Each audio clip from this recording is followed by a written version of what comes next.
Jeff Bezos bir dəfə belə demişdi: "Varlı olmaq çətin deyil. Sadəcə çox insan nəyi necə edəcəyini bilmir." Amma sənin ağlına heç gəlibmi? Necə olur ki, bir kitab mağazası ideyası bu gün dünyanın ən böyük şirkətinə çevrilir? Bu videoda sənə Bezosun bu sözlərinin arxasında duran real sirri göstərəcəm. Varlı olmaq doğrudanmı asandır? Cavab səni təəccübləndirəcək. 1994-cü ildə Jeff Bezos Wall Streetdə yüksək maaşlı bir işdə idi.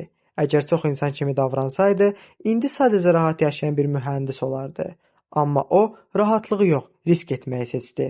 Bir gün qərarı aldı ki, internet böyüyəcək və kim bu dalğaya indi minsə, gələcəyin sahibinə çevriləcək.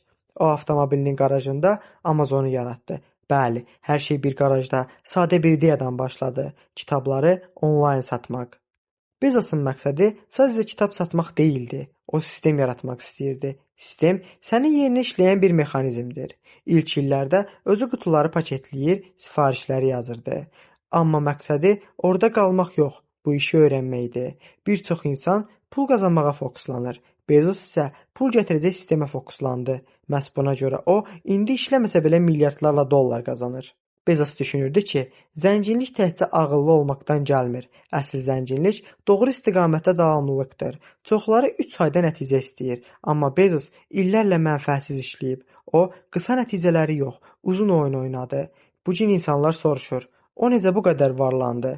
Cavab sadədir, hər kəs dayananda o davam etdi. Bezosun qərar alarkən istifadə etdiyi sadə bir üsul var idi. Regret Minimization Framework, yəni peşmançılığı minimuma endirmə prinsipi. O düşünürdü ki, 80 yaşımda geri baxanda nədən peşman olacam? Cavab sadə idi, cəhd etmədiyim üçün. Və bu fikir onu milyonlarla insanın edə bilmədiyi addım atmağa vadar etdi. Bəzən uğur ağıllı olmaqdan yox, qorxmamaqdan gəlir. Jeff Bezosun uğurundan öyrəniləcək ən vacib dərs budur. Əgər pul qazanmaq istəyirsənsə, öz sistemini qur. Bu, Amazon kimi nəhəng bir platforma olmaq məcburiyyətində deyil.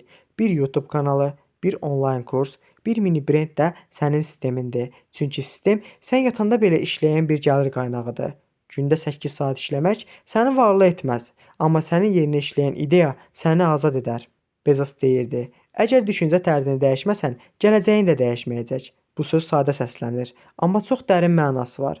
Əsl zənginlik cibində nə qədər pulun var sualına yox, zamanını necə istifadə edirsən sualına verilən cavabdır. Əgər bu gün bir saatını faydalı bir sistem qurmağa xərcləyirsənsə, sən artıq zənginliyə doğru gedirsən. Hər şey düşüncədə başlayır. Əgər bu video sənə motivasiya verdisə, kanala abunə olmağı və videonu bəyənib paylaşmağı unutma. Gələn videolarda görüşərik.